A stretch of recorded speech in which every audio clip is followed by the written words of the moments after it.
نبی پاک صلی اللہ علیہ وسلم کے زمانے اقدس میں وحی کا نزول ہوتا تھا۔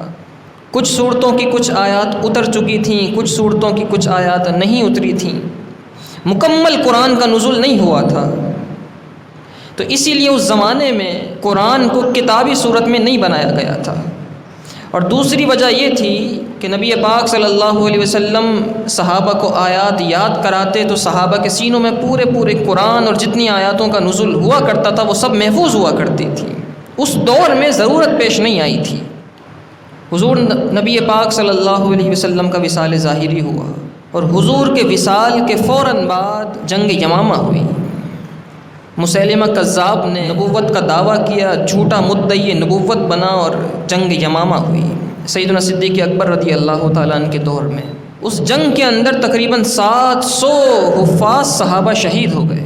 سیدنا عمر فاروق رضی اللہ تعالیٰ عنہ سیدنا صدیق اکبر کے پاس آتے ہیں اور آ کر کہتے ہیں، صدیق اکبر 700 حافظ صحابہ شہید ہو چکے ہیں اور جنگوں کا سلسلہ ابھی جاری ہے، اگر یوں ہی سلسلہ چلتا رہا اور حفاظ صحابہ شہید ہوتے رہے تو قرآن کو محفوظ کرنا بڑا مشکل ہو جائے گا۔ تو آپ ایک کام کریں، قرآن کو کتابی صورت میں جمع کر دیں، قرآن کی کتاب کی صورت میں قرآن کو بنا دیں۔ تو سیدنا صدیق اکبر کہتے ہیں، جو کام نبی پاک صلی اللہ علیہ وسلم نے نہیں کیا، ابو بکر صدیق وہ کام کیسے کر سکتا ہے؟ صدیق اکبر وہ کام کیسے کر سکتا ہے؟ تو سیدنا عمر فاروق کہتے ہیں کہ وقت کی ضرورت ہے اور آپ اصرار کرتے ہیں کہ آپ کیجئے یہ کام۔ سیدنا صدیق اکبر فرماتے ہیں کہ عمر نے اتنا اصرار کیا قرآن کو جمع کرنے پر کہ اللہ نے میرا سینہ اس کام کے لیے کھول دیا۔ اور پھر سیدنا صدیق اکبر نے حضرت زید بن ثابت کو حکم دیا کہ قرآن مجید فرقان حمید کو جمع کیا جائے۔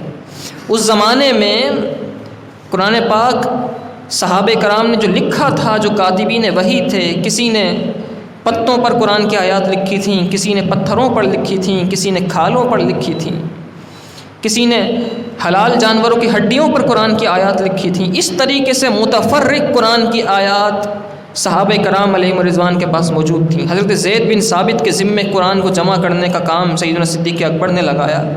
حضرت زید بن ثابت کہتے ہیں کہ یہ کام جو سیدنا صدیق اکبر نے میرے ذمے لگایا تھا، قرآن کو جمع کرنے کا کام، اتنا بڑا کام تھا، اتنا عظیم کام تھا کہ اگر یہ کام، یہ ڈیوٹی، یہ ذمہ داری اگر کسی پہاڑ پر بھی ڈالی جاتی تو اس کام کے بوجھ سے پہاڑ بھی ریزہ ریزہ ہو جاتا، کیونکہ قیامت تک کے لیے امت کے لیے قرآن کو جمع کرنا تھا۔ حضرت زید بن ثابت نے قرآن مجید فرقان حمید کو جمع کرنا شروع کیا۔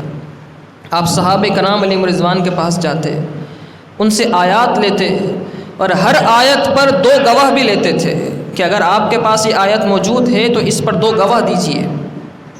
ہر آیت پر 2 گواہ حضرت زید بن ثابت نے لیا اور اس طریقے سے پورے قرآن کو جمع کیا۔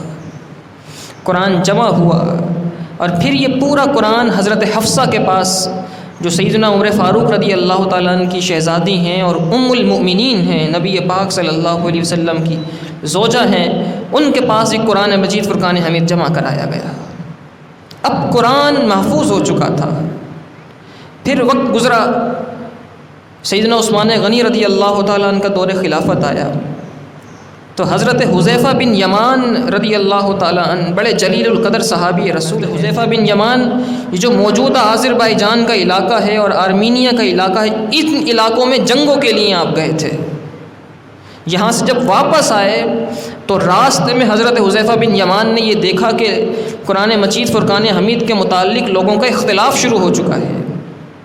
ہر قبیلے کے لوگوں نے کچھ چیزیں شامل کر دی ہیں۔ تفسیر کے جو الفاظ تھے، حضور جب قرآن بیان فرماتے تھے تو وہ الفاظ بطور تفسیر کے شامل کر دیے ہیں یا پڑھنے میں مختلف ہو گئے ہیں، یعنی تلاوت قرآن کے متعلق لوگوں میں اختلاف دیکھا۔ حضرت حذیفہ بن یمان نے تو آ کے سیدنا عثمان غنی کو خبر دی اور کہا کہ اے امیر المؤمنین، میں نے دیکھا ہے کہ لوگوں نے قرآن کے بارے میں اختلاف شروع کر دیا ہے، اگر یہ اختلاف ایسے ہی چلتا رہا اور بڑھتا رہا تو جو توریت، زبور اور انجیل کا حال ہوا ہے، کہیں خدا نخواستہ وہ حال نہ ہو جائے۔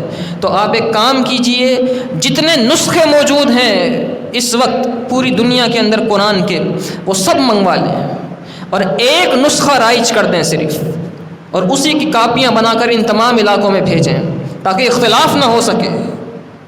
حضرت سیدنا عثمان غنی رضی اللہ تعالیٰ نے حکم نامہ جاری فرمایا کہ جہاں جہاں جس قبیلے میں جس مقام پر جس شہر میں گاؤں میں قرآن کا نسخہ جس کے پاس موجود ہے واپس منگوا لیا جائے۔ اور پھر سیدنا عثمان غنی رضی اللہ تعالیٰ نے قریش کی لغت کے مطابق ایک قرآن لکھوایا اور اس قرآن کی 7 کاپیاں کرائی گئیں، اور پھر یہ قرآن آپ نے ان علاقوں میں واپس بھجوا دیا۔